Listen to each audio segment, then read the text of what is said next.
En arrivant dans le petit village de mon enfance, tout me semblait différent. Les montagnes qui entouraient Saint-Malo-des-Cimes paraissaient plus sombres, presque oppressantes, comme si elles cherchaient à emprisonner les secrets du lieu. L'air était lourd, chargé d'une humidité étrange qui collait à ma peau. Chaque maison semblait me dévisager avec ses volets mi-clos, comme si les habitants essayaient de cacher quelque chose. Je suis revenu ici pour Élise, ma petite sœur.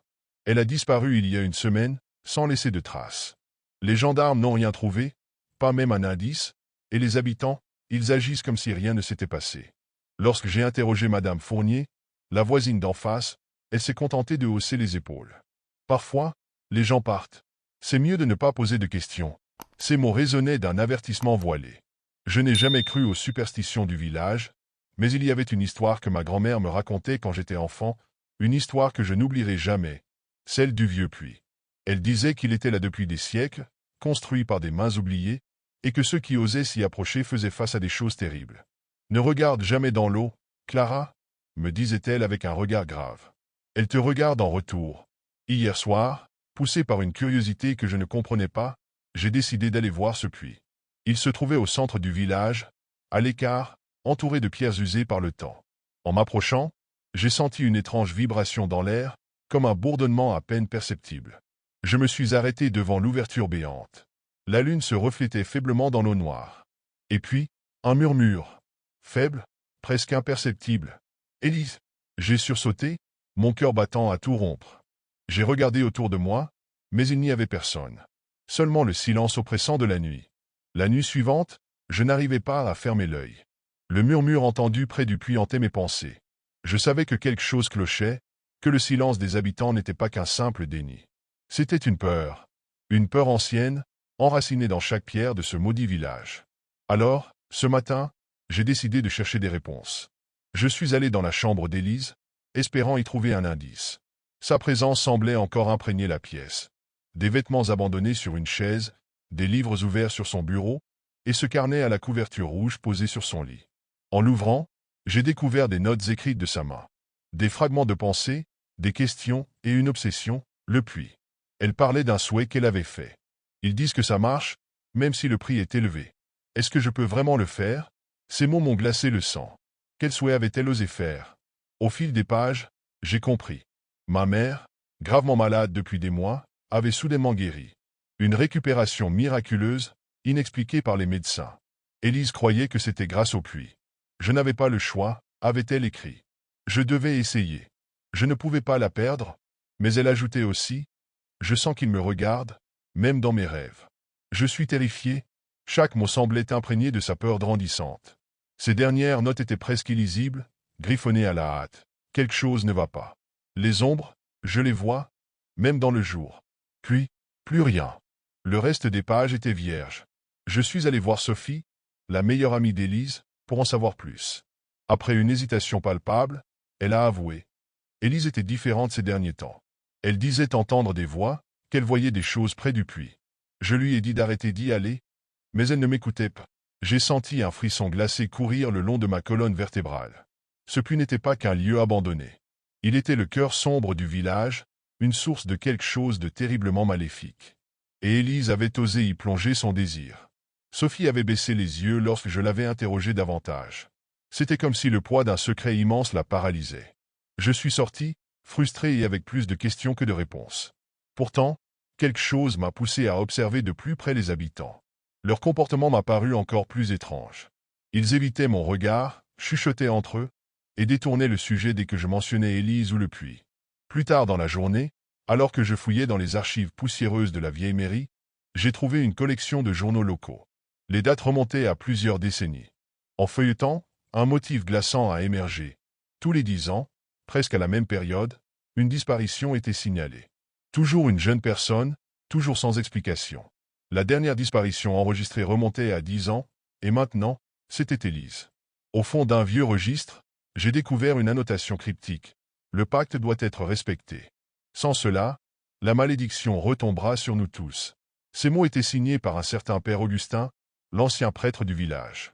J'ai confronté Madame Fournier avec ces informations. Elle s'est mise à trembler, sa façade de froideur se fissurant. « Vous ne comprenez pas, Clara ?» murmura-t-elle, les larmes aux yeux. « Nous n'avons pas le choix. Le puits nous protège, mais il exige un prix. Élise savait ce qu'elle faisait. Elle a désobéi. Désobéi à quoi? Ai-je demandé, horrifié. Elle m'a regardé avec une expression de désespoir. Le conseil décide qui doit être offert. Pas elle. Personne ne peut simplement faire un vœu. Sinon, elle s'est interrompue, son visage blême, comme si prononcer ces mots attirait quelque chose de terrible. C'est à ce moment que j'ai compris. Ce village entier était complice. Ils vivaient dans une prospérité apparente grâce à ce pacte abominable, offrant en sacrifice l'un des leurs pour maintenir cette illusion de paix. Mais ce n'était pas tout. Un vieil homme, Monsieur Leblanc, que j'ai surpris en train de marmonner dans la ruelle derrière son jardin, a laissé échapper une vérité encore plus troublante. Le puits n'est pas seulement une ouverture. Il est vivant. Et il ne se contente pas d'accepter les sacrifices, il les réclame. Ces mots ont planté une graine de terreur dans mon esprit. Si Élise avait défié ce pacte, alors elle n'était pas seulement une victime. Elle était une cible, et moi, en cherchant à la sauver, je devenais un problème pour tout le village. Cette nuit-là, je me suis rendu au puits. Le silence pesant du village semblait s'étendre comme une couverture étouffante. Personne ne traînait dans les rues, mais je sentais leur regard derrière les fenêtres obscures. Ils savaient où j'allais, et pourtant, personne n'essayait de m'arrêter. Lorsque je suis arrivé devant l'ancien puits, une froideur surnaturelle m'a enveloppé, bien plus glaciale que l'air de la nuit. Les pierres autour de l'ouverture semblaient vibrer faiblement, comme si elles pulsaient au rythme d'un cœur invisible. J'ai allumé ma lampe torche, et tremblante, je me suis penché pour regarder à l'intérieur. L'eau noire, immobile, reflétait faiblement la lumière, mais plus je fixais la surface, plus je sentais une présence oppressante s'élever de ses profondeurs. Puis, un murmure s'est fait entendre, cette fois plus clair. « Clara !» C'était sa voix. Celle d'Élise. « Élise !» J'ai crié, mon propre écho me répondant. La panique m'a envahi, mais je n'ai pas reculé. Au lieu de cela, j'ai cherché une corde laissée à côté du puits, apparemment oubliée. Les habitants utilisaient-ils encore ce puits pour puiser quelque chose d'autre que de l'eau? Sans réfléchir davantage, j'ai attaché la corde à un ancien anneau de métal rouillé fixé sur le bord et commencé à descendre. Les pierres froides du puits contre mes mains semblaient vibrer légèrement, comme si elles étaient vivantes. L'obscurité s'épaississait à chaque mètre, et l'odeur de moisissure m'assaillait. Mais je continuais, guidé par cette faible lueur d'espoir que je pourrais retrouver ma sœur. Alors que je touchais enfin le fond, mes pieds s'enfonçant légèrement dans une boue glacée, une sensation de vide abyssal m'a submergé. Ce n'était pas qu'un puits. Cela ressemblait à une entrée, une porte vers quelque chose de bien plus ancien et malveillant. Soudain, une lumière pâle a commencé à briller à travers l'eau noire. Une silhouette s'y dessinait, Élise. Son visage, si familier, semblait pourtant déformé par une douleur indicible. « Clara, pars. C'est trop tard. » Sa voix était entrecoupée de sanglots et de murmures incompréhensibles. Avant que je puisse répondre, une autre voix, plus grave, plus profonde, a résonné dans la cavité. Elle t'a appelé. Maintenant, elle doit payer. À moins que tu ne prennes sa place, un froid surnaturel a parcouru mon corps. Une masse sombre, informe, a émergé de l'eau, se tordant comme une ombre vivante. L'entité, elle m'observait, sans yeux, mais avec une intensité qui me paralysait. Choisis, a-t-elle murmuré. La liberté ou le sacrifice. Les images de ma sœur, vivantes mais brisées, et celles des habitants du village, complices silencieux de cet enfer, se sont bousculées dans mon esprit. Je savais que, quoi que je choisisse, rien ne serait jamais pareil. Mon esprit était en ébullition. Tout mon corps me hurlait de fuir, de remonter cette corde et de ne jamais revenir. Mais en levant les yeux, je me suis rendu compte que la lumière de la lune avait disparu. L'ouverture du puits semblait s'être refermée, m'enfermant dans cette prison humide avec cette chose. Je ne partirai pas sans elle, ai-je crié, ma voix résonnant dans l'obscurité. L'entité s'est mise à rire, un son caverneux, déformé, qui semblait provenir de tous les murs du puits. Tu es comme elle, stupide, mais volontaire. Très bien. Si tu veux la sauver, offre-moi quelque chose de précieux. Ta vie, peut-être. Élise a hurlé à travers ses larmes. Non, Clara, tu ne comprends pas. Ce qu'il prend, ce n'est pas seulement ta vie. C'est tout. Ton âme, tes souvenirs. Tu deviendras une partie de lui. Mon souffle s'est coupé. Mes mains tremblaient alors que je fixais cette masse sombre qui se tordait dans l'eau. L'idée de me sacrifier m'effrayait, mais laisser Élise ici, dans cet état, était impensable. Pourtant, une autre idée m'a traversé l'esprit. Et si je détruisais ce puits? Vous voulez une vie? Ai-je murmuré, mon esprit travaillant rapidement. Alors prenez ce que vous réclamez le plus. L'entité s'est figée, comme si elle comprenait que je préparais quelque chose. J'ai saisi un objet dans ma poche, un vieux briquet que j'avais trouvé dans les affaires de mon père, et l'ai allumé. L'air était lourd de gaz naturel, une odeur que j'avais ignorée jusqu'alors. Non, la voix d'Élise était un mélange de peur et de désespoir. Avec une dernière prière silencieuse, j'ai lancé le briquet dans la boue humide et sombre. L'instant suivant, une explosion sourde a secoué le puits. Une lumière aveuglante a envahi l'espace, et j'ai senti une chaleur brûlante monter autour de moi. Je me suis réveillé à l'extérieur, étendu sur le sol humide près des ruines fumantes du puits. Les habitants du village étaient là, leurs visages marqués par un mélange de colère et de terreur. Mais ce n'était pas fini. Élise gisait à mes côtés, inconsciente mais vivante. En la secouant doucement, elle a ouvert les yeux et a murmuré. « Clara, il est parti. » Je n'ai pas répondu. Au fond de moi, je savais que ce n'était qu'une victoire temporaire. L'entité avait disparu, mais le village portait encore son empreinte. Et les regards des habitants, ils n'oublieraient jamais ce que j'avais fait. Nous avons quitté le village cette nuit-là, sans nous retourner. Pourtant, parfois, dans mes rêves, j'entends encore ce murmure venu des profondeurs. Je reviendrai. Je me souviens encore de la première fois que j'ai entendu parler de Corvarida. C'était un vieux village perdu dans les montagnes, entouré de forêts glacées où le silence régnait en maître. Un endroit oublié par le temps, où les habitants vivaient comme s'ils étaient figés dans une autre époque. Mais ce n'était pas leur isolement ou leurs traditions archaïques qui rendaient cet endroit célèbre. Non, c'était une nuit particulière, celle où l'hiver atteignait son apogée, où la nuit semblait durer une éternité. Les gens du coin l'appelaient la nuit du corbeau. Chaque année, à cette même date, une étrange ambiance s'installait. Dès que le soleil disparaissait à l'horizon, les portes se fermaient, les fenêtres étaient couvertes de lourds rideaux, et pas une seule lumière ne brillait dans le village. La consigne était claire, restez à l'intérieur, éteignez tout, et surtout, ne faites aucun bruit.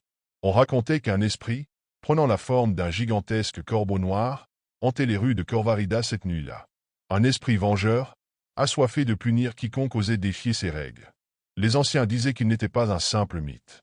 Ils parlaient de cris qui avaient résonné dans le passé, de silhouettes noires aperçues sous la lumière de la lune, et de corps retrouvés au matin, déchiquetés comme par des griffes immenses.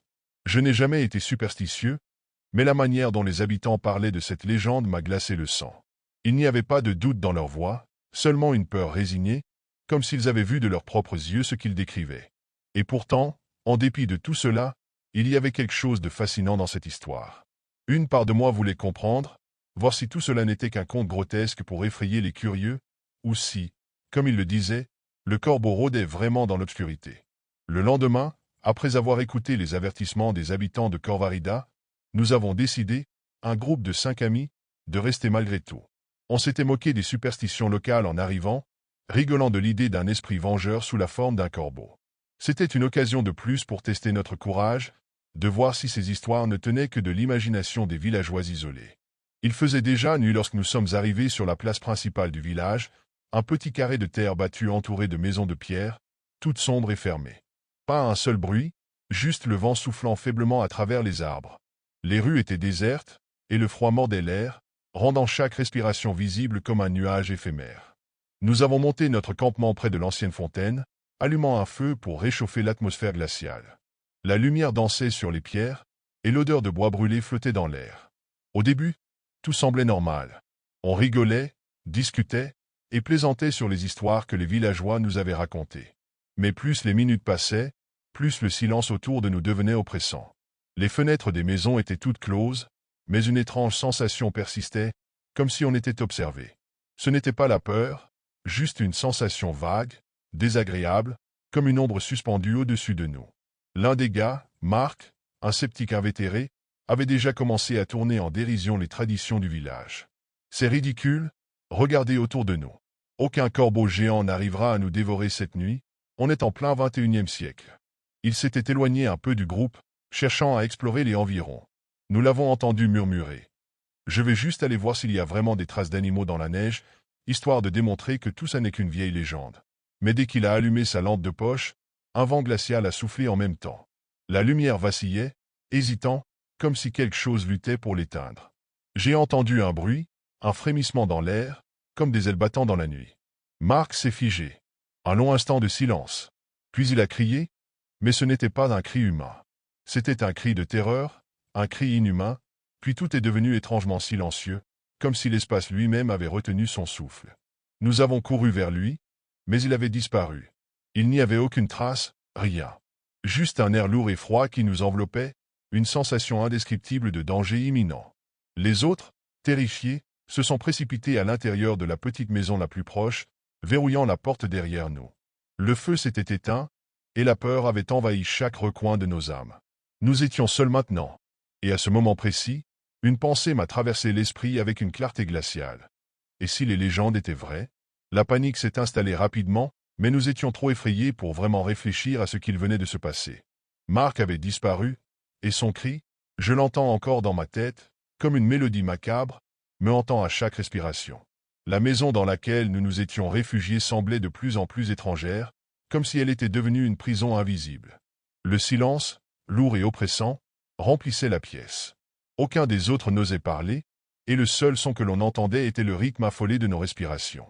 Je regardais autour de moi, cherchant des indices, quelque chose qui pourrait expliquer cette terreur irrationnelle. Mais il n'y avait rien.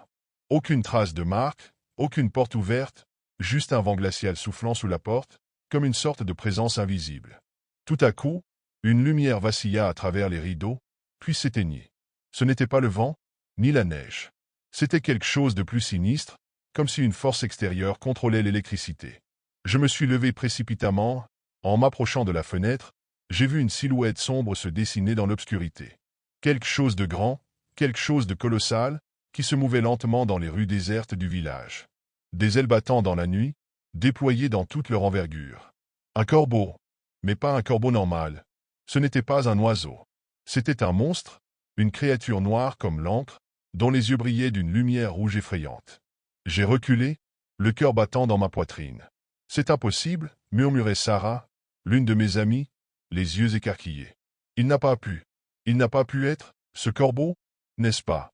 Mais à peine avait-elle prononcé ces mots que nous avons entendu un cri perçant, terrifiant, provenant de la direction de la place. Un cri qui n'était pas humain, mais qui semblait résonner dans chaque fibre de notre être. Nous avons couru à l'intérieur, espérant que le son ne provenait pas de notre ami disparu. Mais c'était trop tard. Le cri avait quelque chose de définitif, comme si Mark venait de vivre son dernier instant. Les portes étaient verrouillées, mais il semblait que la maison devenait de plus en plus froide. L'air à l'intérieur était comme un souffle mortel, un vent glacé qui pénétrait à travers les fissures des murs, comme si la créature, ce corbeau, se trouvait juste derrière nos murs. Chaque bruit, chaque craquement de la maison me faisait sursauter. La lumière s'éteignait à nouveau, plongeant la pièce dans une obscurité totale. Puis, un croassement, plus proche cette fois, résonna dans la nuit, accompagné de bruits d'ailes battant de plus en plus fort, comme si l'ombre de ce monstre volait au-dessus de nos têtes. Nous étions piégés. La peur nous paralysait, mais je pouvais sentir l'instinct de survie s'éveiller en moi, comme une dernière tentative désespérée. Pourtant, chaque mouvement que nous faisions semblait nous rapprocher un peu plus de notre fin. Le corbeau n'était plus une légende. Il était bien réel, et il nous traquait. Les minutes s'étiraient, interminables, comme si la nuit refusait de prendre fin. L'air était saturé de terreur, un poids insupportable qui écrasait chaque souffle que l'on prenait. La lumière vacillait encore, mais nous étions incapables de la raviver, comme si la maison elle-même rejetait tout signe de vie. Le croassement du corbeau, toujours plus proche, semblait nous encercler. Nous étions devenus des proies dans une chasse implacable, sans échappatoire. Un autre cri perça le silence, cette fois-ci plus proche, plus déchirant. Un cri féminin, celui de Sarah. Elle avait été la plus calme jusque-là, mais à cet instant, la terreur avait pris le dessus. Elle se précipita vers la porte d'entrée, la poignée tremblante dans ses mains, comme si elle pouvait fuir, comme si elle pouvait encore échapper à ce qui nous traquait. Mais lorsque la porte s'ouvrit, elle fut instantanément engloutie par l'obscurité. La silhouette du corbeau, gigantesque, se dressait là, sur le seuil de la porte. Une ombre immense, aux ailes déployées, noire comme l'encre, avec des yeux rouges qui semblaient percer l'âme. Elle hurla une dernière fois, un cri qui se noya dans le bruit d'ailes battant frénétiquement. Et puis, tout s'arrêta. La lumière s'éteignit brusquement. Plus rien. Aucune trace de Sarah. Rien que l'écho de son dernier cri, répercuté dans nos cerveaux, comme une mélodie sinistre. Nous restions là, immobiles, les yeux rivés sur l'endroit où elle se trouvait quelques secondes plus tôt. La porte s'était refermée, et les bruits des battements d'ailes se faisaient maintenant plus lointains, comme si la créature s'éloignait. Mais il n'y avait aucune paix dans cette distance. Nous savions qu'il n'était pas parti. Il revenait, toujours. Toujours plus près. J'ai cherché un moyen de fuir. Mais la maison, désormais, n'offrait plus d'issue. Les fenêtres étaient toutes scellées par de lourds volets en bois, et la porte, bien que verrouillée, semblait inutilisable. Il n'y avait aucune issue, aucun plan de secours. Nous étions piégés, et chaque craquement de bois, chaque soufflet de vent semblait nous rapprocher un peu plus de notre propre annihilation. Nous étions seuls, réduits à de simples spectateurs de notre propre fin. Le corbeau, cette chose, continuait à planer autour de nous, invisible mais omniprésente, comme une force sombre qui se délectait de notre peur. Un par un, nous savions que nous allions tomber, que ce serait notre tour. Il n'y avait plus de place pour l'espoir. Mais avant que je puisse réagir, une autre silhouette apparut dans l'ombre, se faufilant entre les murs de la maison. Un autre cri. Une autre perte. À cet instant, il n'y avait plus de distinction entre la réalité et la terreur pure. La maison se transformait en un tombeau vivant. Et nous étions déjà morts, sans le savoir. Le matin arriva enfin, mais il n'offrit aucune consolation. Le soleil perça à peine l'horizon, comme s'il hésitait à illuminer ce qui restait de Corvarida. Le froid persistant mordait l'air, mais le paysage semblait figé, presque irréel. La neige recouvrait tout, d'une blancheur immaculée, comme si elle voulait effacer les horreurs de la nuit. Mais elle ne pouvait pas effacer ce que nous avions vécu. Ni les cris, ni l'ombre du corbeau. Je ne me souviens plus exactement comment j'ai pu m'échapper. J'étais seul, errant dans les rues désertes, cherchant désespérément une issue. Le silence pesait sur mes épaules comme une chape de plomb, mais chaque pas me semblait un sursis. Ce qui restait de mes compagnons, je ne voulais pas y penser. Marc, Sarah, et les autres, ils étaient partis, engloutis par cette créature, sans laisser la moindre trace.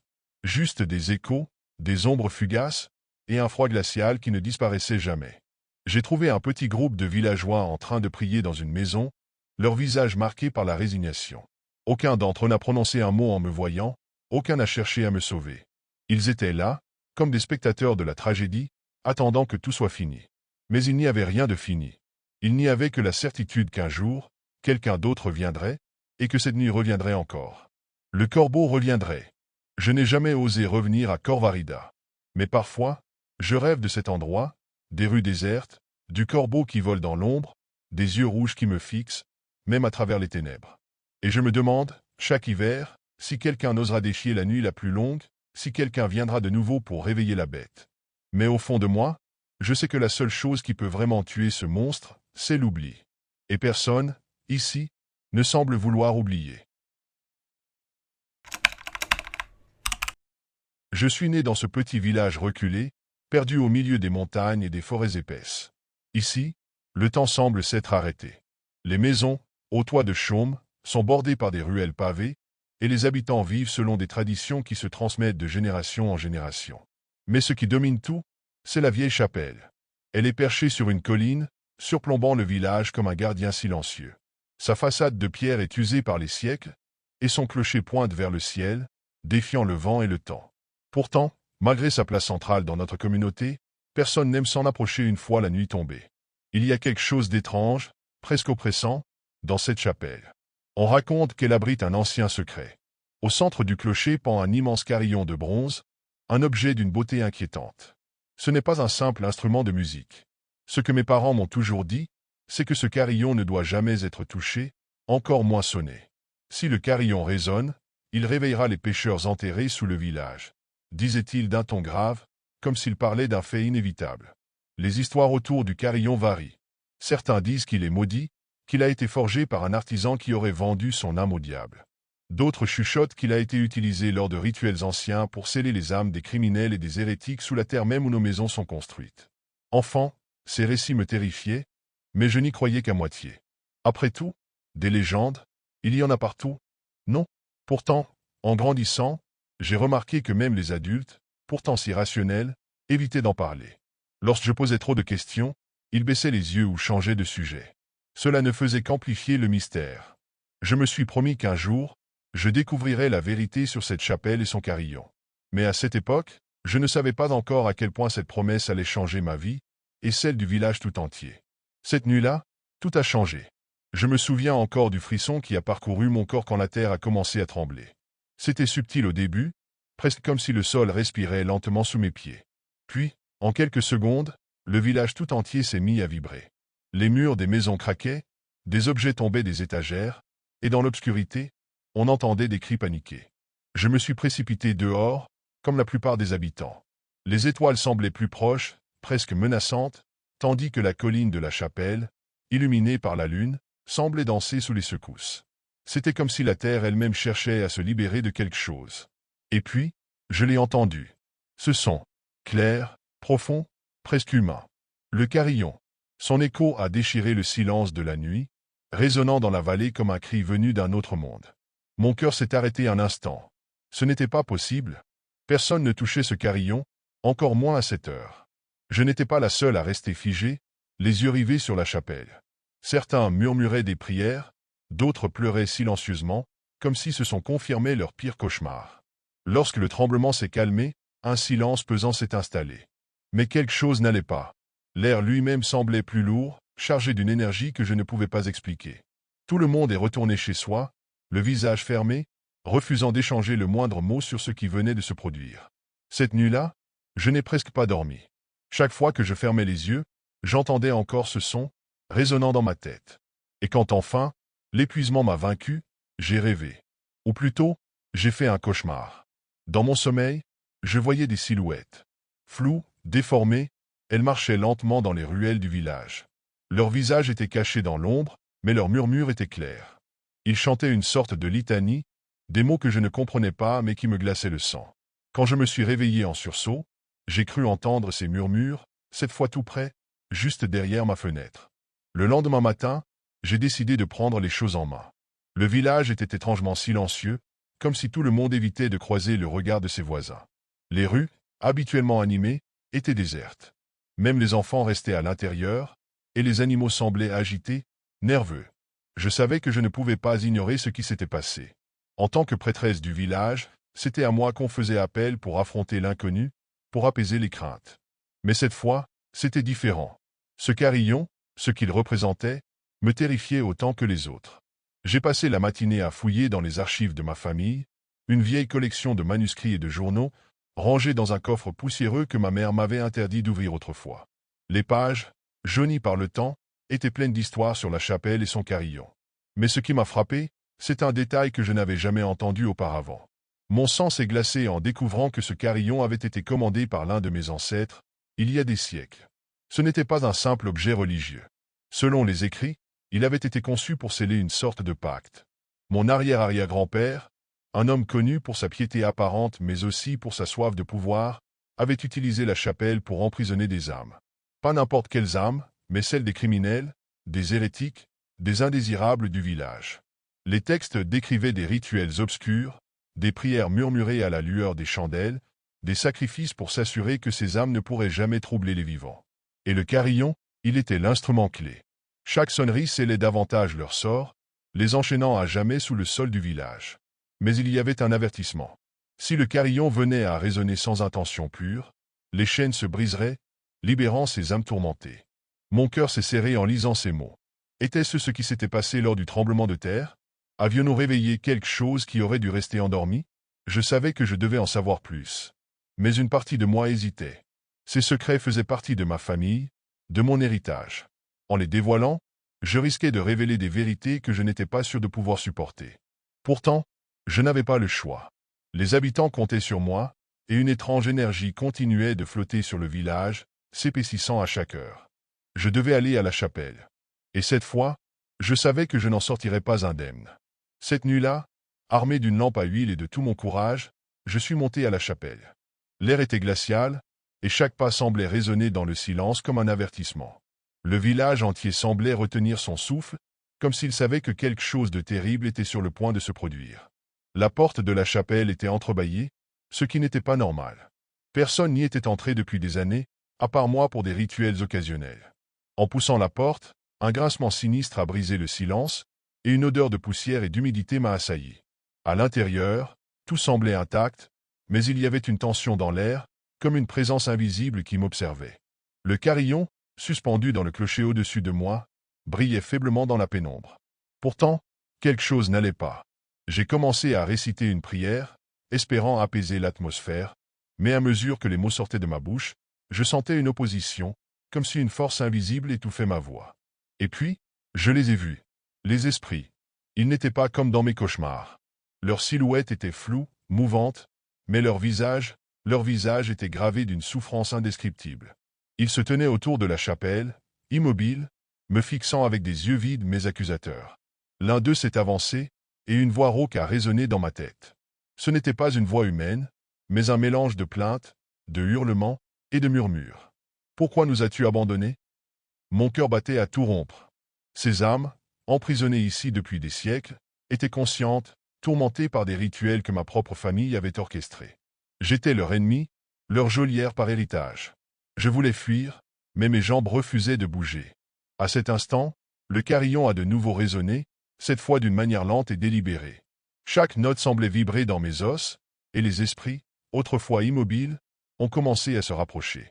Je savais que je devais agir vite. Les manuscrits étaient clairs, seule la destruction du carillon pouvait rompre leur lien avec ce monde. Mais comment détruire un artefact si ancien, imprégné de tant de puissance? Alors que les esprits m'encerclaient, j'ai remarqué un marteau, oublié dans un coin de la chapelle, probablement par un ouvrier venu réparer les dégâts du tremblement de terre. Avec une énergie désespérée, j'ai attrapé l'outil et je me suis dirigé vers le carillon. Les esprits hurlaient, des cris perçants qui semblaient vouloir briser mon esprit. Mais j'ai levé le marteau et, avec toute ma force, j'ai frappé le carillon. L'impact a produit une explosion sonore qui m'a projeté en arrière. Le dernier souvenir que j'ai de cette nuit-là est la lumière. Une lumière intense qui a envahi la chapelle, emportant avec elle les hurlements des esprits. Puis, le silence. Un silence total, oppressant, mais libérateur. Quand je me suis réveillé, j'étais allongé sur le sol de la chapelle. L'air était froid, mais l'atmosphère oppressante avait disparu. La lumière du matin pénétrait timidement par les fenêtres brisées, éclairant les débris du carillon, réduit en morceaux au centre de la pièce. Je me suis redressé avec difficulté, le corps endolori, et mes yeux se sont posés sur les alentours. Les silhouettes, les esprits, tout avait disparu. La chapelle semblait vide, comme si rien de tout cela n'était jamais arrivé. Mais je savais que ce n'était pas un rêve. En sortant, j'ai remarqué que le village aussi avait changé. Les habitants, qui semblaient autrefois écrasés par une peur silencieuse, étaient dehors, parlant doucement entre eux, comme si une lourde charge avait été levée. Personne ne m'a posé de questions sur ce qui s'était passé. Peut-être savait-il que je n'aurais pas les mots pour expliquer. Cependant, cette paix retrouvée avait un prix. Les fragments du carillon, que j'avais ramenés avec moi, semblaient émettre une étrange chaleur. Je savais qu'ils étaient dangereux, qu'ils contenaient encore une partie de l'énergie qui avait piégé ces âmes pendant des siècles. Mais je ne pouvais pas les laisser là, à la merci de ceux qui pourraient tenter d'en percer le mystère. Je les ai donc enfermés dans une boîte scellée, que j'ai cachée dans un endroit où personne ne pourrait la trouver. Ce n'était pas une solution parfaite, mais c'était tout ce que je pouvais faire. En retournant à mes devoirs de prêtresse, j'ai commencé à comprendre que le village avait plus besoin de guérison spirituelle que jamais. La vérité sur ma famille et sur les rituels sombres qui avaient façonné notre histoire pesait lourdement sur mes épaules, mais elle me donnait aussi une clarté nouvelle. Les esprits étaient partis, mais leurs murmures résonnaient encore dans ma tête. Ils ne cherchaient pas seulement vengeance, mais aussi justice. Et je m'étais promis, à moi-même et à eux, de rompre le cycle, de veiller à ce que jamais une telle horreur ne puisse se reproduire. La chapelle reste debout, une ruine silencieuse sur la colline. Elle est devenue un lieu de recueillement, mais aussi un rappel pour tous que même les secrets les mieux gardés finissent par ressurgir. Quant à moi, je vis avec le poids de ce que j'ai découvert et la responsabilité de protéger ce village. Car au fond, je sais que ce n'est pas vraiment fini. Les fragments du carillon continuent de murmurer dans mes rêves, et une partie de moi craint qu'un jour, quelqu'un d'autre n'entende le rappel. Je suis né dans un village isolé, niché au cœur d'une vallée fertile. Ici, tout tourne autour de la terre, les saisons dictent nos vies, et les récoltes décident de notre survie. Depuis que je suis enfant, j'entends les anciens raconter la même histoire, comme une vérité sacrée. Tous les 30 ans, une lune rouge s'élève dans le ciel. Pas une teinte légèrement rosée, non, mais un rouge profond, presque sanguin, qui illumine les champs et les forêts d'une lueur étrange. C'est sous cette lumière que nos terres prospèrent. Les récoltes deviennent miraculeuses, les épis de blé plus dorés, les fruits plus sucrés, et la terre, pourtant capricieuse, nous offre tout ce dont nous avons besoin pour vivre. Mais ce cadeau a un prix. On dit que ce sont les dieux anciens, ceux de la terre et des racines, qui exigent un sacrifice. Une vie humaine, toujours jeune, toujours pure, pour apaiser leur faim et maintenir leur bénédiction. Je me souviens de la première fois où j'ai compris ce que cela signifiait. J'étais petit, à peine capable de comprendre les mots des adultes, mais assez pour ressentir la peur dans leur voix. Un garçon du village avait été choisi. Il n'a pas crié, il n'a pas pleuré. Il s'est simplement laissé conduire dans les champs, là où personne ne retourne jamais. Depuis, son nom n'a plus jamais été prononcé. Cette tradition, on nous la raconte comme si elle était immuable, une règle gravée dans la pierre. Mais pour moi, elle a toujours été une chaîne, une prison que personne n'osait briser. Pourtant, à mesure que je grandissais, je ne pouvais m'empêcher de me demander. Et si tout cela n'était qu'un mensonge? Une histoire inventée pour maintenir l'ordre, pour justifier ces sacrifices insensés? Je n'en parlais jamais à voix haute, bien sûr. Dans ce village, remettre en question la lune rouge, c'est risquer de devenir l'ennemi de tous. Mais je le pensais, chaque nuit où je regardais cette lune briller au-dessus de nos champs. Et cette année, la lune rouge allait réapparaître. Ce n'était qu'une question de temps avant que le village choisisse un nouveau sacrifice. Une question de temps avant que leur regard se tourne vers moi. Quand ils ont annoncé mon nom, j'ai senti le sol se dérober sous mes pieds. C'était comme un coup de tonnerre, suivi d'un silence lourd. Tout le village s'était rassemblé sur la place centrale, et les anciens avaient lu mon nom à voix haute, comme si cela scellait mon destin. Certains m'ont regardé avec pitié, d'autres avec résignation. Mais personne n'a protesté. Pas même ma famille. Je me suis enfermé dans ma chambre cette nuit-là, le cœur battant à tout rompre. Comment pouvait-il accepter ça? Comment pouvait-il m'offrir comme une simple offrande, comme si ma vie n'avait aucune valeur? La colère brûlait en moi, mêlée à une peur viscérale. Mais au fond, je savais une chose, je ne laisserai pas cette tradition absurde me voler ma vie. J'ai attendu que tout le monde s'endorme. Le village était plongé dans un silence inquiétant, seulement troublé par le souffle du vent dans les champs de blé. J'avais préparé un sac avec quelques provisions, du pain, de l'eau et un couteau, juste au cas où. Je ne savais pas où j'irais, mais je savais que je devais partir, quitter ce maudit village et leur maudite lune rouge. Quand j'ai ouvert la porte de ma maison, l'air froid de la nuit m'a frappé en plein visage. La lumière rouge baignait tout d'une teinte surnaturelle. Les champs semblaient vibrer sous son éclat, comme si la terre elle-même respirait. Je me suis faufilé jusqu'à la lisière des bois, en prenant soin de ne pas faire de bruit. Chaque craquement de branche me semblait être un hurlement dans cette nuit oppressante. Mais à peine avais-je mis un pied dans la forêt que je l'ai entendu, un murmure, faible mais distinct, comme une voix qui glissait entre les arbres. Mon cœur s'est serré. Je me suis arrêté net, les oreilles tendues. Rien. Juste le vent. Peut-être que mon esprit me jouait des tours. J'ai continué à marcher, mais les murmures sont revenus, plus forts cette fois. C'était comme si la forêt elle-même me parlait. Puis, des ombres ont commencé à bouger dans mon champ de vision, à la périphérie, trop rapide pour que je puisse les voir clairement. À chaque pas, la sensation de danger grandissait. Ce n'était pas seulement une peur ordinaire, c'était une certitude viscérale, quelque chose m'observait. Je me suis retourné brusquement, le couteau à la main, mais il n'y avait rien. Juste les champs, éclairés par cette maudite lumière rouge. Mais alors que je m'apprêtais à avancer, un frisson glacé m'a parcouru l'échine. Dans le vent, j'ai entendu mon nom, murmuré d'une voix que je ne reconnaissais pas. J'ai couru. Peu importe où mes pieds me portaient, je devais m'éloigner de ces murmures, de cette lumière rouge qui semblait me suivre partout. Mais peu importe combien je m'efforçais de m'enfoncer dans la forêt, l'impression de tourner en rond me rongeait. Les arbres, tordus et sombres, avaient tous la même apparence, comme s'ils me piégeaient volontairement. C'est alors que j'ai remarqué les premiers signes que quelque chose n'allait pas au village. Même à cette distance, je pouvais entendre les cris. Pas des cris humains, mais des bruits déchirants, comme si les animaux de la ferme devenaient fous.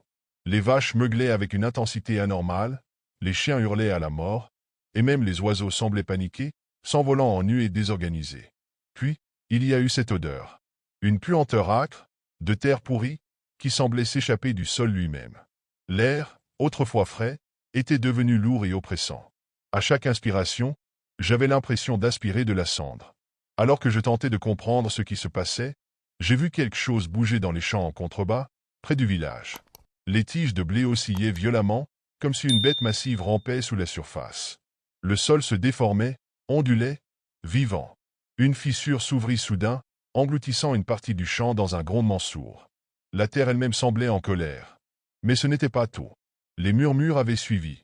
Ils n'étaient plus faibles et lointains, mais clairs et omniprésents, comme s'ils venaient de chaque arbre, de chaque brin d'herbe autour de moi. Ils parlaient une langue que je ne comprenais pas, ancienne et gutturale, mais leur ton était sans équivoque, accusateur, menaçant. J'ai alors compris. Ma fuite n'avait pas simplement mis ma vie en danger. J'avais provoqué quelque chose de bien plus grand, de bien plus ancien. Les dieux de la terre, ou peu importe ce qu'ils étaient, réclamaient leur dû. Et si je ne leur donnais pas ce qu'ils voulaient, c'est tout le village qui en paierait le prix. Mais pouvais-je vraiment revenir? Me laisser capturer et sacrifier comme un animal? Mes pensées étaient en désordre, entre la peur de mourir et la culpabilité de condamner les autres. Pendant un bref instant, je me suis demandé si ce n'était pas moi qui devenais fou. Après tout, comment pouvait-on se battre contre la terre elle-même? Je ne savais plus où aller. Mes jambes me portaient, mais chaque direction semblait me ramener toujours au même endroit, comme un cercle infernal. Le vent hurlait à mes oreilles, portant avec lui des bruits étranges, presque comme des voix, mais distordus, comme si la nature elle-même me parlait dans une langue oubliée. Je voulais crier, mais quelque chose dans l'air me retenait, une sensation que tout bruit aurait été englouti par cette vaste et sombre forêt. J'avais à peine pris conscience de ma panique lorsque tout s'est soudainement arrêté. Le vent est tombé. Les bruits se sont éteints. Et puis, j'ai vu ce qu'il fallait, une silhouette, là, au bout du chemin, sous l'ombre d'un arbre gigantesque. Elle se tenait là, figée, comme une statue, mais l'ombre semblait se mouvoir d'une manière étrange, comme si elle n'appartenait pas au monde vivant. Je m'en suis approché, mon cœur battant à tout rompre, chaque fibre de mon être m'ordonnant de fuir, mais mes jambes ne m'obéissaient plus. À mesure que je me rapprochais, la silhouette a commencé à se détailler. Elle n'était pas humaine, ou pas entièrement. Une figure haute, efflanquée, enveloppée de lianes et de racines qui s'échappaient de ses bras et de ses jambes. Ses yeux brillaient d'un éclat rougeâtre, et ses traits semblaient se fondre dans les ténèbres autour d'elle. Un visage qui n'était pas vraiment un visage, mais plutôt un amas de terre et de feuillage, déformé dans une expression inhumaine de douleur et de faim. Les murmures se sont intensifiés, résonnant dans ma tête comme une symphonie de voix anciennes et tourmentées. Une force invisible me poussait en avant, comme si la silhouette m'attirait vers elle. Les racines sur le sol semblaient bouger, se repliant autour de mes pieds, comme pour m'enserrer. C'était à ce moment précis que j'ai compris. Ce n'était pas un dieu, pas une créature mythologique. C'était quelque chose de bien plus ancien, une entité qui régnait sur cette terre, qui s'était nourrie de sang et de sacrifices pendant des siècles. Et tout ce que j'avais entendu, toutes les légendes du village, n'étaient pas des avertissements. Elles étaient des ordres. Ce sacrifice, cette vie offerte à la terre, c'était une nécessité. Sans lui, la terre elle-même se vengerait. Les racines m'avaient maintenant entouré les jambes. Elles étaient froides, comme du marbre, et semblaient sucer l'énergie de mon corps. Mon souffle se faisait court, mes pensées se troublaient. Je n'étais plus qu'un simple morceau de chair, pris au piège d'un ancien rituel que je n'avais jamais voulu comprendre. La créature, ou ce qu'elle était, fit un mouvement lent et délibéré. Une forme se détacha d'elle, une silhouette humaine, mais déformée, les traits tendus dans une expression de souffrance indicible. Je compris alors, dans un éclair de terreur pure, que cette silhouette n'était pas étrangère. C'était un ancien sacrifice. Un des premiers, peut-être. Un esprit tourmenté, figé dans l'éternité, condamné à hanter la terre jusqu'à ce que le prochain sacrifice vienne. Et je savais, sans aucun doute, que c'était à mon tour. La créature s'avança, tendant une main déformée vers moi. La terre sous mes pieds se souleva, m'aspirant, et je compris alors que la rébellion n'avait aucune place dans ce monde. La terre elle-même réclamait son dû. Je me suis retrouvé à genoux, les racines enserrant mes jambes comme des chaînes invisibles, m'empêchant de bouger. Le sol semblait se déformer sous moi, comme si la terre elle-même était vivante, prête à m'engloutir. La silhouette m'observait, ses yeux rouges brillant d'une intensité surnaturelle. À cet instant, une peur indicible m'envahit, mais il n'y avait plus d'échappatoire. Le village, la forêt, tout semblait se fondre dans une seule et même entité, une force ancienne qui me dominait, me marquait de son sceau de souffrance et de terreur. Je fermai les yeux, mais les murmures ne cessèrent pas. Ils résonnaient dans ma tête, distordus et implacables, comme si chaque mot, chaque syllabe me transperçait l'âme. La douleur était devenue une présence, palpable, lourde, comme si la terre elle-même me dévorait de l'intérieur. Je me suis souvenu des récits des anciens, de la malédiction qui frappait ce village tous les 30 ans. Comment la récolte, la prospérité, tout était lié à ce sacrifice. Tout avait un prix que j'avais ignoré, refusé d'accepter. Et maintenant, je payais ce prix. Lentement, la créature s'approcha de moi, tendant sa main déformée comme pour me prendre dans ses bras. La chaleur de la terre m'envahit, brûlante, humide, comme si des racines se frayaient un chemin sous ma peau. Un cri de terreur monta en moi, mais il se noya dans un bruit sourd, étouffé par la force qui me retenait. Je ne pouvais plus respirer, je ne pouvais plus bouger, mais je savais que j'étais perdu. Tout ce que j'avais cru connaître s'effondrait dans ce moment d'agonie infinie. Mais juste avant que tout ne devienne noir, une pensée me traversa l'esprit. Peut-être que ce n'était pas la fin. Peut-être qu'il y avait encore une chance, un moyen d'échapper à ce sort. Le sacrifice, il ne se faisait pas seulement de chair et de sang, mais d'une volonté brisée, d'une âme consentante. Peut-être que si je résistais encore, même une seconde de plus, je pourrais inverser le cours de ce rituel. Je me redressai, malgré la douleur fulgurante qui me déchirait. Mes mains étaient tremblantes, mais je les tendis vers la silhouette, comme un dernier défi. Un dernier acte de résistance. Mais à ce moment précis, la terre se referma autour de moi, engloutissant mes mains, mes bras, jusqu'à mon corps entier. Le sol, l'air, tout m'aspirait dans un tourbillon infernal, me tirant vers l'inconnu. La dernière chose que j'entendis fut un cri, lointain, celui d'un être humain ou d'un animal, je ne savais plus. Mais dans ce cri, je compris quelque chose. Ce n'était pas juste moi qui étais destiné à mourir. C'était tout le village, tous ceux qui avaient osé défier la malédiction des anciens dieux de la terre. Et dans l'obscurité, j'entendis les voix des anciens, ces murmures devenus de plus en plus forts, comme un écho de leur puissance. Peut-être, me dis-je, que tout était déjà décidé bien avant ma naissance. Et que, ce soir, c'était simplement mon tour.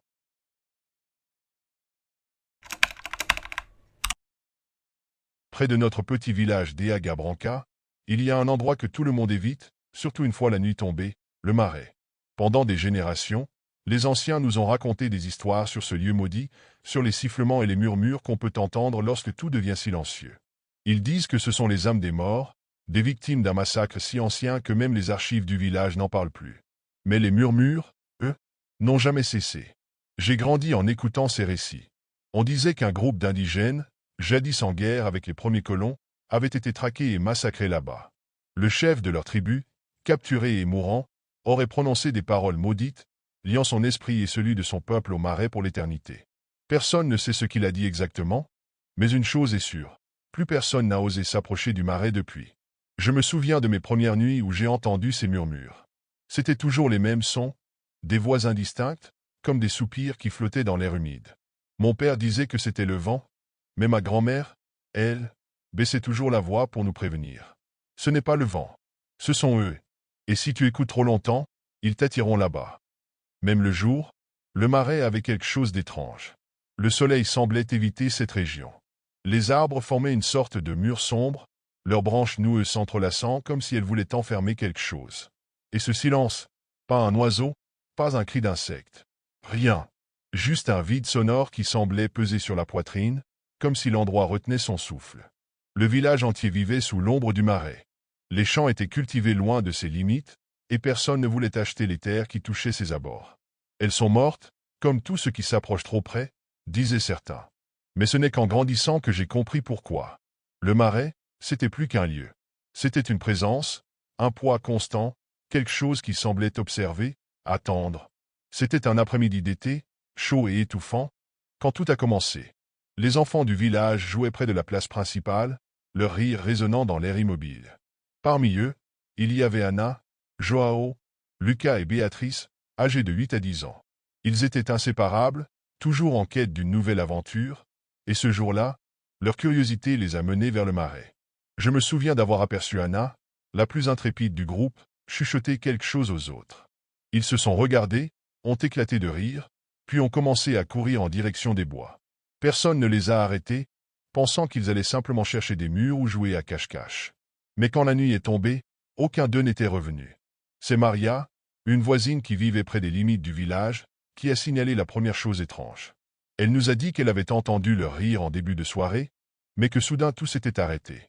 À la place, il y avait eu un silence lourd, suivi par ces mêmes murmures que nous avions appris à ignorer, mais qui semblaient cette fois plus forts, plus clairs. Maria jurait qu'elle avait entendu des voix appeler leur nom. Lorsque nous sommes allés chercher près du marais, il n'y avait aucune trace des enfants.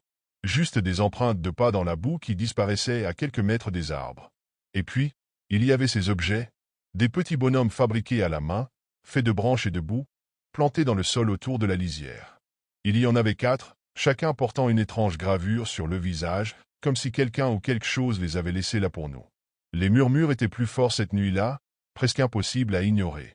Chaque famille du village avait fermé ses volets, verrouillé ses portes, et prié en silence. Mais moi, je n'ai pas pu dormir. J'étais hanté par l'idée que les enfants étaient encore là, quelque part dans ce maudit marais, appelant à l'aide, ou pire, qu'ils étaient devenus une partie de ce lieu. Le lendemain matin, le village tout entier était en ébullition. Les parents des enfants disparus avaient passé la nuit à appeler leurs noms dans les rues désertes, espérant les voir réapparaître comme si tout cela n'était qu'un mauvais rêve. Mais au lever du jour, il n'y avait toujours aucun signe d'eux. C'est alors que les hommes du village ont décidé de s'organiser. Un groupe de volontaires s'est formé pour explorer le marais. Il y avait Joachim, un vieux chasseur qui connaissait les bois mieux que quiconque, Antonio, le forgeron, et 2 autres hommes, Pedro et Carlos, qui n'étaient pas les plus courageux mais avaient des enfants eux-mêmes. Moi, je me suis porté volontaire malgré la peur qui me rongeait. Après tout, c'étaient nos enfants qui avaient disparu. Nous avons pris des lampes, des cordes et des machettes, comme si nous nous préparions à affronter une jungle hostile. Mais personne ne parlait de ce que nous redoutions vraiment, ce qui se cachait là-bas.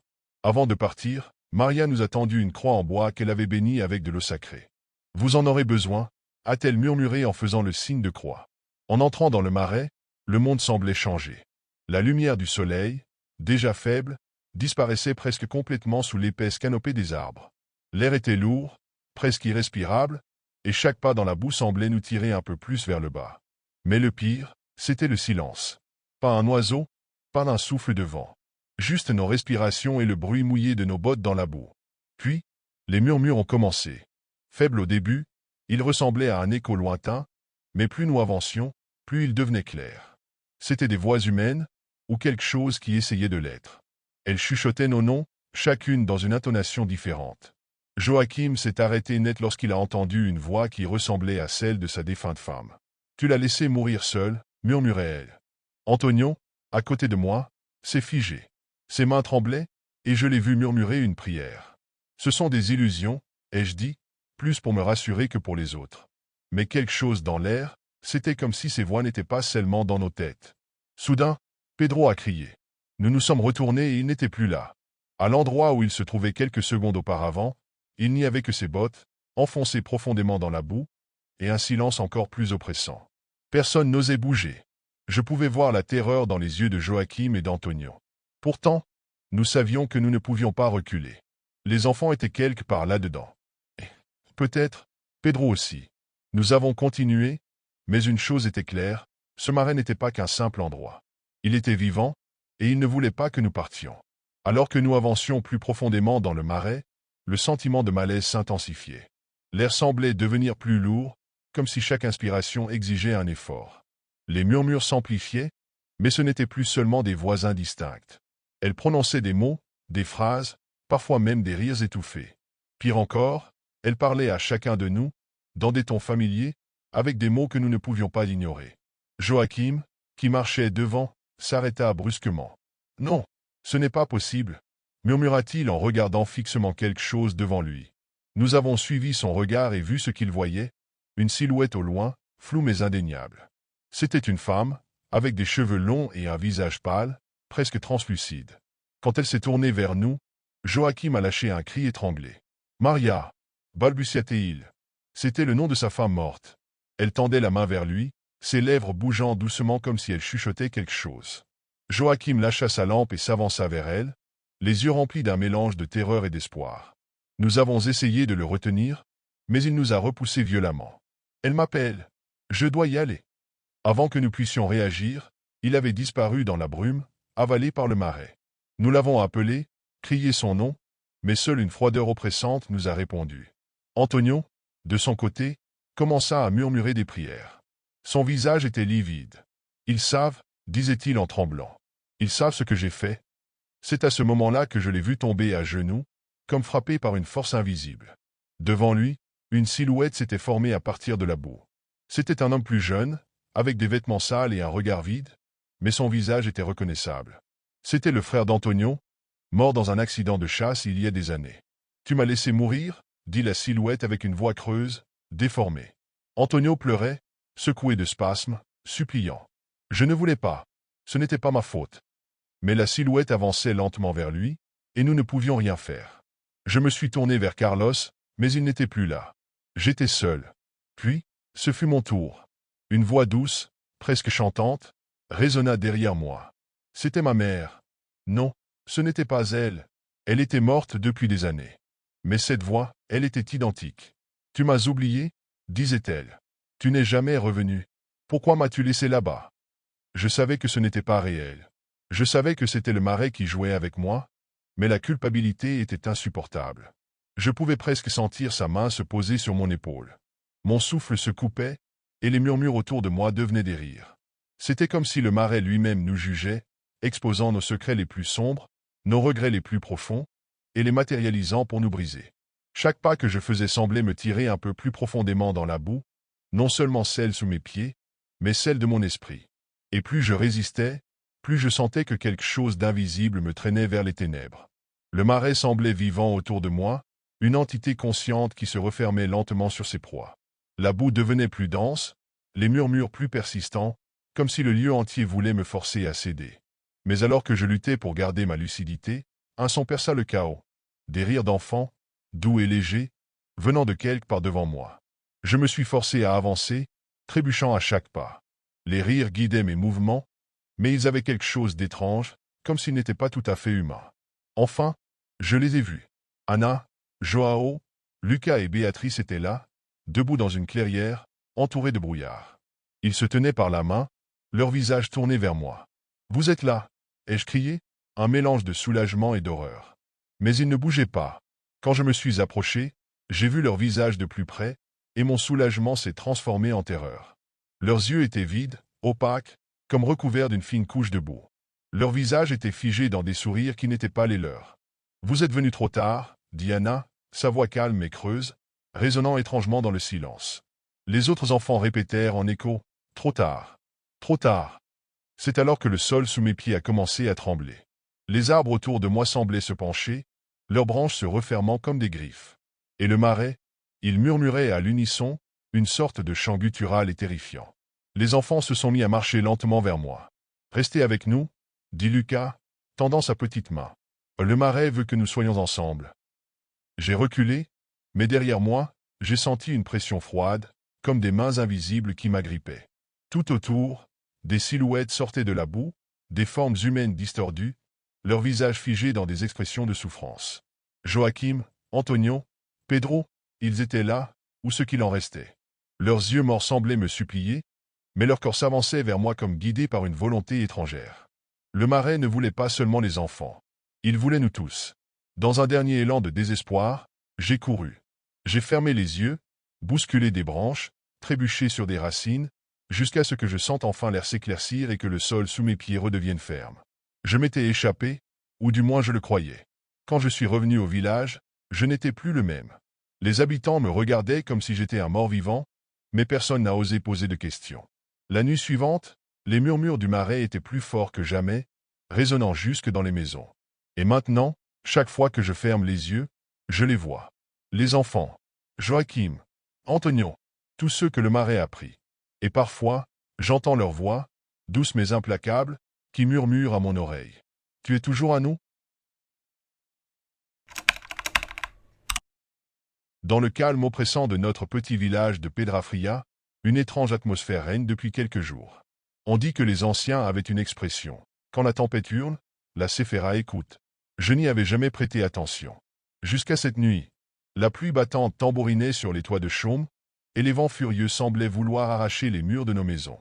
Assis près de la cheminée, je sentais une tension indescriptible, comme si l'air lui-même portait un poids que personne ne pouvait nommer. C'est alors que j'entendis un cri. Pas un cri humain, mais une sorte de hurlement déformé qui semblait venir de tous les côtés à la fois.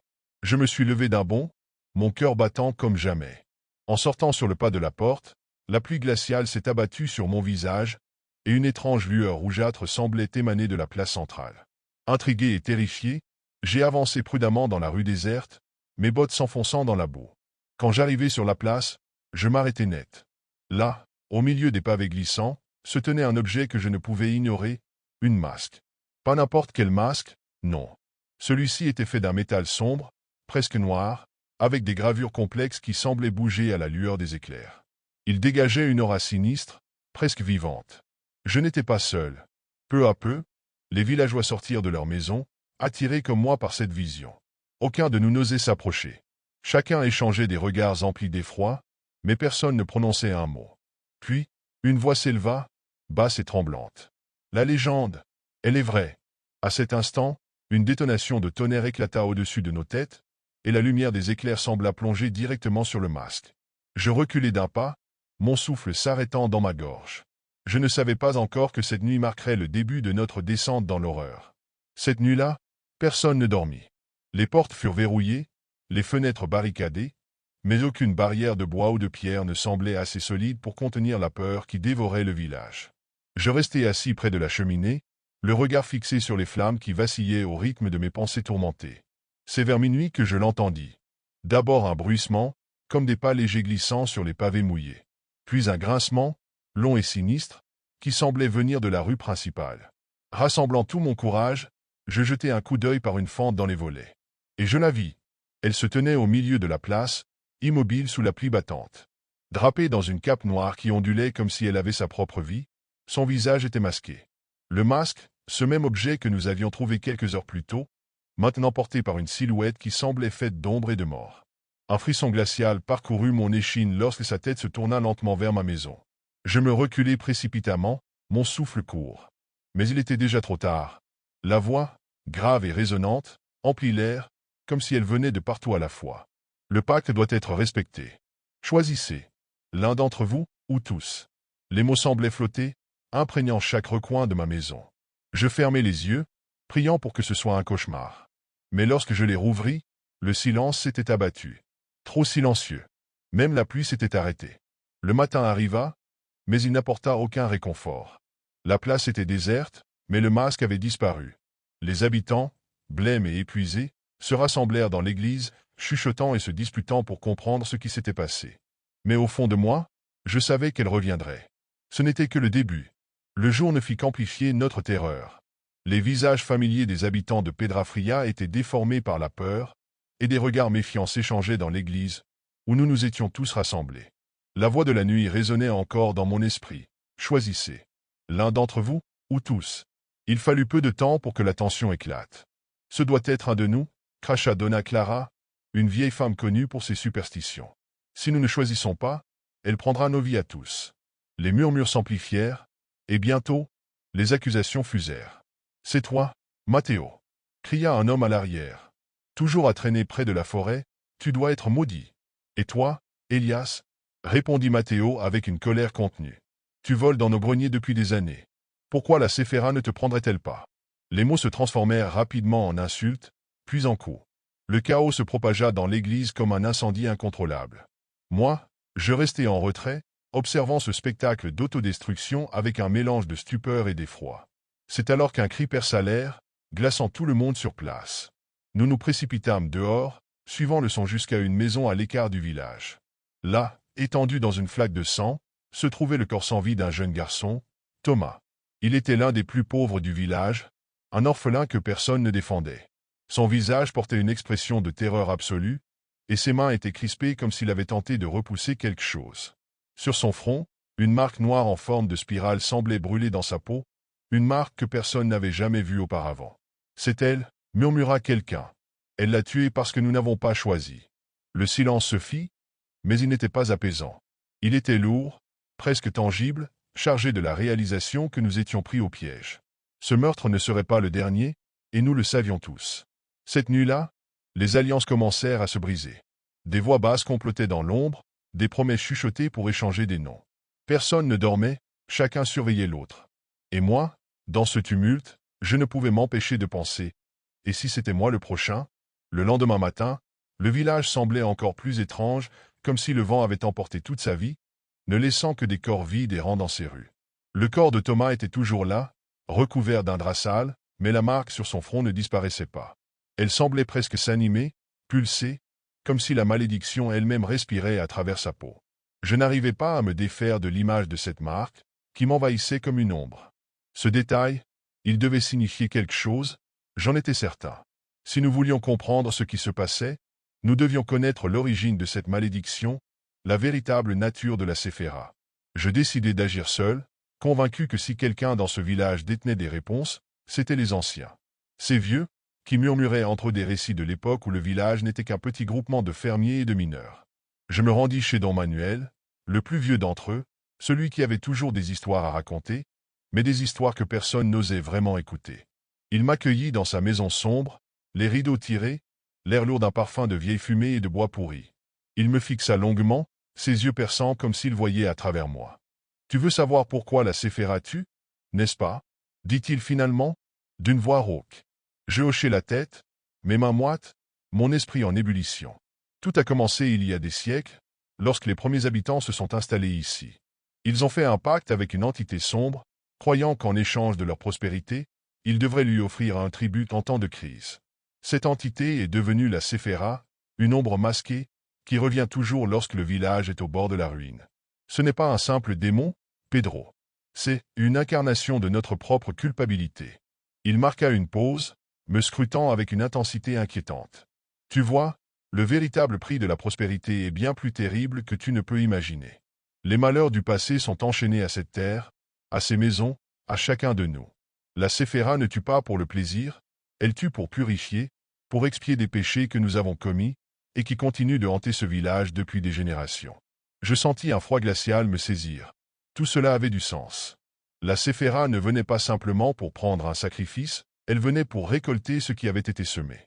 Le sang, la douleur, les trahisons. Et Thomas ? Demandai-je. Ma voix tremblante. Pourquoi lui ? Don Manuel baissa les yeux, comme s'il savait déjà la réponse mais n'osait pas me la dire. Parfois, la Séphira ne choisit pas. Parfois, elle prend ceux qui ne sont pas protégés par l'oubli. Ceux qui n'ont rien à cacher. Thomas n'a jamais eu de secret, il n'était que le miroir de ce que nous étions tous. Je compris alors, la Séphira ne choisissait pas ses victimes au hasard. Elle prenait ceux qui, par leur pureté, étaient les plus proches de la vérité de notre existence. Et cette vérité était bien plus horrible que je ne pouvais l'imaginer. Je repartis de chez Don Manuel avec la sensation d'avoir vu un abîme au fond de son regard. Cette connaissance me pesait comme une pierre. Mais ce que je ne savais pas encore, c'était que la Séphira, dans sa quête de purification, avait encore beaucoup à nous montrer. Et nous n'étions pas prêts à l'affronter. La nuit suivante, un épais brouillard enveloppait Pedrafria, comme un voile qui cachait non seulement les rues, mais aussi nos âmes. Il n'y avait plus de place pour les illusions. Chaque moment passé à se cacher, à comploter, à fuir, la Séphira semblait accélérer notre descente vers l'inévitable. Nous étions condamnés, cela ne faisait plus de doute. Mais une question persistait dans mon esprit. Pouvons-nous encore nous sauver ? Je n'avais plus le temps de chercher des réponses. Tout ce que je savais, c'était que la Séphira reviendrait cette nuit, et qu'elle demanderait encore un tribut. Un autre, c'était notre seule certitude. Je rassemblai les habitants les plus fiables, ceux qui semblaient encore tenir le coup malgré l'angoisse. À l'abri des regards, nous nous retrouvâmes dans l'église, une lueur faible provenant de quelques bougies dispersées autour de nous.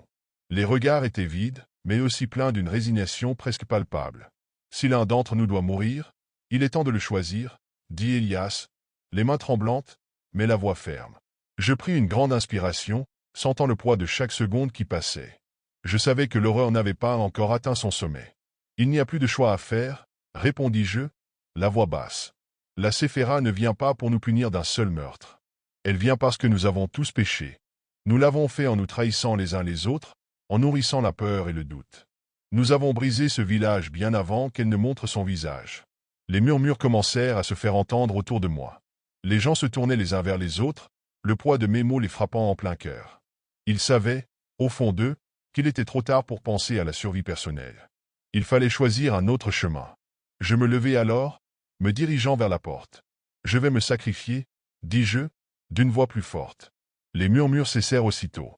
Les regards se fixèrent sur moi, des expressions de surprise, de confusion et de peur dans les yeux. Mais je n'avais plus le choix.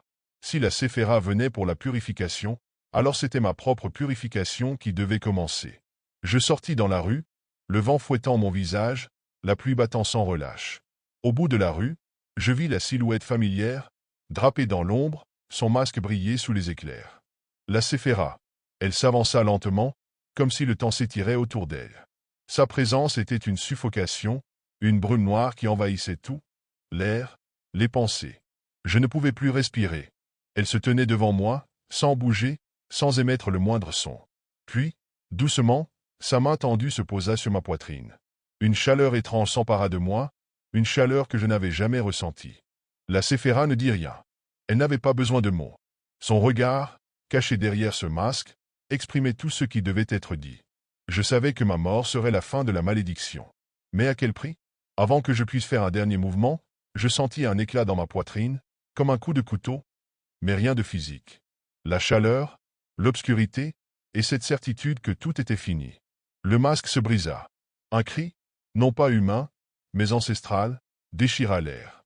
L'ombre se dissipa. La Séphira disparut, ne laissant derrière elle que la pluie.